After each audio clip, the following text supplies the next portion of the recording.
Hello everyone, welcome back to my channel. आज मैं share करने वाली हूँ 4 आइडिया बहुत ही प्यारे प्यारे से। तो देखिए, ये सबसे पहला आइडिया है हमारा ये। तो देखिए, इस जिप कुशन कवर की जिप में से रनर निकल चुका है एक साइड का, तो यही मैं इसमें डालना बता रही हूँ। तो इस तरीके के अगर आपका कोई भी बैग है या कोई भी आइटम है तो इस तरीके से आप उसमें रनर को डाल सकते हो। तो सबसे पहले देखिए, मैंने जो दूसरा वाला हिस्सा है जिप का, उसके कोने को मैंने थोड़ी सी सिलाई निकाल दी है। और सिलाई निकालने के बाद में यहाँ से देखिए थोड़ी सी निकाली, और ये थोड़ी सी ज़्यादा ही निकल गई क्योंकि कच्ची सिलाई आती है बाज़ार की, तो वो थोड़ी सी एक्स्ट्रा निकल गई। लेकिन कोई बात नहीं, उस पर तो हम सिलाई लगा ही देंगे। तो देखिए, इस तरीके से पहले मैंने इस रनर को डाल दिया अच्छी तरीके से सिलाई को निकाल के। और जहाँ से हमने सिलाई को निकाला था, अब पहले हम उस सिलाई को लगा देंगे और फिर जो साइड वाली सिलाई है उसको भी हमें यहाँ से सिलाई लगा देनी। तो इस तरीके से ये हमारा रनर डल के ओके हो जाएगा पहले जैसा, बिल्कुल कोई भी परेशानी नहीं होगी अब इसमें। तो ये हमारा रनर डल चुका है, देखिए इस तरीके से। तो पहला आइडिया हमारा यही था। तो गाइस, ये वाला आइडिया आप लोग को कैसा लगा कमेंट करके ज़रूर बताना। कुछ क्या होता है कि हम बाज़ार में ले जाते हैं तो 5-7 रुपये वो रखवा ही लेते हैं, इसके कम से कम आजकल 10 रुपये तो हो ही गए हैं। तो छोटी सी जिप के लिए आप 10 रुपये क्यों डालें। इस तरीके से आप घर पे इसको सही कर सकते हो। अब देखिए, दूसरा आइडिया हमारा ये।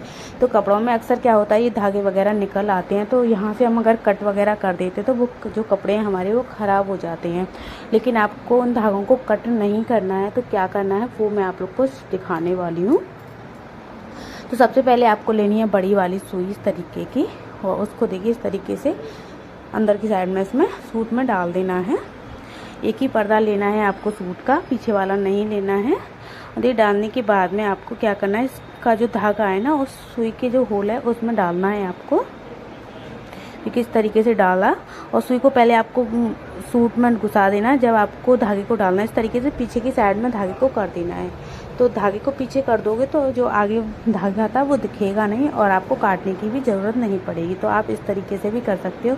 तो इसमें बहुत सारे धागे निकल आए थे, तो मैंने सारे धागे इसी तरीके से कर दिए, तो बिल्कुल सही हो गए। अब अगर हम कट कर देते तो वहीं से हमारी जो कुर्ती है वो बेकार हो जाती, बिल्कुल फट जाती। और मैंने ये कुर्ती एक बार पहनी, उसी में ही ये धागे निकल गए, क्योंकि ये थोड़ी सी मैं वाइफर वगैरह लगा रही थी घर में, तो उससे अटक गया था। क्योंकि इसका जो डंडा है ना, थोड़ा सा ऊपर से वैसा हो रहा था टूटा सा, तो इसीलिए उससे धागे लच के निकल गए। तो इस तरीके से आप अगर कोई भी कपड़ा है आपका धागे वगैरह किसी भी कपड़े के निकल गए हैं, तो आप उनको काटने की बजाय इस तरीके से करिए, ताकि आपका जो कपड़ा है वो बेकार भी नहीं होगा। और कपड़े आजकल महंगे तो आते ही हैं और बेकार हो जाते हैं, तो बहुत ज़्यादा परेशानी होती है। तो इस तरीके से देखिए, मैंने अपने सूट को बिल्कुल सही कर दिया। इसमें बहुत सारे धागे निकल गए थे, तो अब एक भी धागा नहीं दिख रहा है। अब चलिए, तीसरा आइडिया है हमारा ये। तो देखिए, अक्सर हमारे पास कपड़े ऐसे होते हैं कुछ तो कि उन पर सिलाई मशीन नहीं चलती है। तो ऐसे ही मेरी ये गाउन है, तो मैं पहले आपको नॉर्मल चला के इसमें दिखा रही हूँ ताकि आपको कोई डाउट ना रहे। तो देखिए, इस पर बिल्कुल भी सिलाई नहीं चली, मतलब चली तो सही थोड़ी बहुत, लेकिन बहुत ज़्यादा कम चली है। लेकिन आपको दिखाऊंगी अभी, तभी आपको पता चलेगा कि कितनी चली है और कहाँ से चली है। तो पहले मैंने जहाँ पे मुझे इसको सिलना था वहाँ से सिलाई लगाई। तो देखिए कितने बड़े बड़े धागे इसमें से निकल रहे हैं, जबकि मेरी जो सिलाई मशीन है वो बिल्कुल सही चल रही है, फिर भी इतने बड़े बड़े धागे इसमें से निकल रहे हैं। तो इसको सही करने के लिए, अगर किसी भी कपड़े पे आपकी जो मशीन है वो नहीं चल रही है, तो आपको क्या करना है, कोई भी आपको कागज़ लेना है, ज़रूरी नहीं है अखबार का ही हो, आप कोई भी कॉपी किताब किसी का भी ले सकते हो। और आपको उसमें से 2 टुकड़े करने हैं, जितना भी आपकी सिलाई लगानी है उस हिसाब से आपको टुकड़े कर लेने हैं। और आपको देखिए, एक टुकड़ा आगे की साइड में और एक टुकड़ा पीछे की साइड में आपको लगाना है। और अगर आप इस तरीके से सिलाई लगाओगे ना, एक एक सिलाई आपकी बिल्कुल परफेक्ट आएगी, बिल्कुल भी धागा इसमें से नहीं निकलेगा। आप देखिए, इसको सिलाई को लगा के मैं आप लोग को दिखाऊंगी। तो देखिए, ये जो गाउन है ना, कोई कोई कपड़ा तो ऐसा होता है कि बिल्कुल भी नहीं चलती है इस पर, तो भी थोड़ी बहुत जो बीच बीच में चल गई हल्की हल्की। लेकिन कोई कोई कपड़ा तो ऐसा होता है बिल्कुल नहीं चलती है, तो उस कपड़े पर भी आप इस तरीके से कीजिए, तो बिल्कुल परफेक्ट आपकी सिलाई चलेगी। तो देखिए, एक भी धागा नहीं निकला, और इस तरीके से आप इस अखबार को जो एक्स्ट्रा है उसको सारे अखबार को निकाल सकते हो। तो ये वाला भी आइडिया आप लोगों के बहुत ही काम का है, आप एक बार ट्राई ज़रूर करिएगा। तो चलिए, चौथा आइडिया आप लोग को बताते हैं। तो जहाँ से ये मेरी गाउन फट गई थी, मतलब थोड़ी सी सिलाई निकल गई थी, वो मैंने सिल दिया है। अब देखिए, अक्सर हम अपने ब्लाउज वगैरह को लूज़ तो करते ही हैं, तो ब्लाउज़ को मैं लूज करना आप लोग को बता रही हूँ किस तरीके से करें। तो देखिए इस ब्लाउज़ के बराबर मुझे इस ब्लाउज़ को लूज करना है, क्योंकि इसकी जो फिटिंग है वो थोड़ी सी टाइट है। तो सबसे पहले आपको क्या करना है, तो स्लीव को नापना है। तो स्लीव को मैंने नापा, इसकी जो चौड़ाई है वो 7 इंच की आ रही है। तो यहाँ से स्लीव को पकड़ना है, इसकी जो चौड़ाई है वो आपको देख लेनी है। तो स्लीव की तो जो चौड़ाई है वो बिल्कुल परफेक्ट है, इसमें ना ही मुझे घटाना है ना ही बढ़ाना है। अब आपको नीचे वाला हिस्सा देखना है, मतलब कि चेस्ट वाला हिस्सा। चेस्ट इसकी यहाँ से एक तरफ से देखिए 10 इंच की आ रही है, जिधर से हुक लगे हुए हैं। तो ये भी आपको देखना है एक एक चीज़ कि किधर से आप नाप रहे हो, किधर से निशान लगा रहे हो।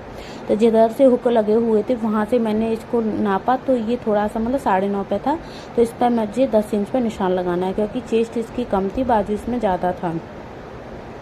अब देखिए यहाँ से मैंने चेस्ट का 10 इंच का ये निशान लगा दिया इस तरीके से, क्योंकि एक तरफ हमारी हुक वाली पट्टी होती है ना वो फोल्ड हो जाती है, और जो आई वाली पट्टी होती है वो 1 इंच करीब बड़ी हुई होती है। तो इसीलिए एक तरफ का पल्ला थोड़ा सा बड़ा होता है, एक तरफ का पल्ला हमारा छोटा होता है। और देखिए मैंने दूसरी तरफ से नापा इसको। दूसरी तरफ से जो दूसरा वाला ब्लाउज है ना उसमें कुछ ज़्यादा ही चौड़ी पट्टी लगी हुई थी, वो मेरे हाथ का सिला हुआ नहीं है, वो किसी और ने सिला होगा। तो वो उसमें ज़्यादा चौड़ी पट्टी लगी हुई थी, तो उसके अकॉर्डिंग मैंने उसको छोड़ते हुए फिर नापा। इसमें देखिए जो फिटिंग थी वो मैंने लगा दी। अब इसकी जो कमर है टोटल वो आपको नापनी है। तो इसकी जो कमर आ रही थी वो करीब 36.5 इंच की आ रही थी। तो यहाँ से मैंने 36.5 इंच का मतलब 36.5 है, और इस कमर को मैं नापूंगी कि कितनी है। तो देखिए इसकी जो कमर है वो 33.5 इंच की आ रही है निकल के। अब देखिए जो चेस्ट है, बाजू है, वहाँ पे तो हमने फिटिंग का निशान लगा लिया। अब हम कमर का निशान लगाएंगे 9 इंच का। तो मतलब आपको कमर का चौथा हिस्सा करना है, और चौथा हिस्सा करके उसके अकॉर्डिंग आपको निशान लगा देना है। तो मैंने ये 9 इंच का निशान लगा दिया है, इधर से 9 इंच का निशान लगा दिया पूरा लेते हुए। सीधी हमारी लाइन ड्रा हो गई ऊपर से नीचे तक। अब आपको इधर से भी निशान लगाना है। देखिए ऊपर से हमारा देखिए निशान था 10 इंच का पट्टी को छोड़ते हुए, और इधर से भी इस पट्टी को छोड़ते हुए 9 इंच का ही सेम मतलब सेम निशान आपको लगा देना है। इधर से भी 9 इंच का निशान लगाया है। तो जो हुक वाली पट्टी है उधर से तो आपको कोई भी पट्टी छोड़नी नहीं है, लेकिन जो आई वाली पट्टी होती है ना उस पट्टी को छोड़ते हुए आपको निशान लगा देना है। अब जो हमने निशान लगाए हुए हैं सीधे चौक से, उसी के अकॉर्डिंग आपको सिलाई को लगा देना है। और जो अंदर वाली सिलाई है ना वो आपको बाद में निकालनी है। तो अगर आप पहले ही निकाल देते हो ना तो फिटिंग लगाने में थोड़ी सी दिक्कत होती है, आपको एक एक पल्ला बार बार पे पकड़ना सेट करना होता है। लेकिन अगर आप पहले ही सिलाई लगा लेते हो ना तो फिर इतनी दिक्कत नहीं होती है। और देखिए अब चलिए इसको मैं नाप के देख लेती हूँ कि सही है कि नहीं। और इसमें से थोड़ा सा मैंने पीछे से टक्स भी ज़्यादा बड़े थे, तो इसीलिए मैंने टक्सों को भी थोड़ा सा उधेड़ दिया है। और देखिए बिल्कुल हमारा परफेक्ट ब्लाउज हो चुका है। हल्का सा 1/4 इंच करीब बड़ा है, वो चल जाएगा, कोई बात नहीं।